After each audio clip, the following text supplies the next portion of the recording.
வெள்ளிக்கிழமை வசிப்பரம் 1261 நான் இன்று நானதி விருப்ப தலைப்பில் தான் வாசிக்க போறேன். ஏனென்றால் எனக்கு சோதனையால் நான் படிச்சேன். அத்துடன் எனக்கு இந்த கிழமையான தலைப்பும் வடிவாய் விளங்கவில்லை. அதனால் நான் இன்று எழுதியதை நான் உங்களுக்கு வாசிக்க காட்டப் போகிறேன். மாலை காட்சி. மாலை நேரம் சூரியன் மெல்ல சரிய தொடங்குகிறார். வானம் அப்போது செம்மஞ்சள் சிவப்பில் இருப்பார். மிக அழகாய் இருக்கும் பார்க்க.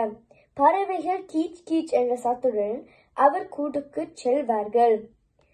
பூங்காவில் சிறுவர்கள் விளையாடுகிறார்கள். மக்கள் வீதிகளில் நடந்து செல்கிறார்கள். பேருந்தில் நிறைய மக்கள் உள்ளனர். கடை முழுக்க மக்கள் இருக்கிறார்கள். மக்கள் வேலை முடிந்து வீட்டு திரும்புகிறார்கள். இவைதான் நான் தகவல்கள் மாலை காட்சி பற்றி. நன்றி, வணக்கம்.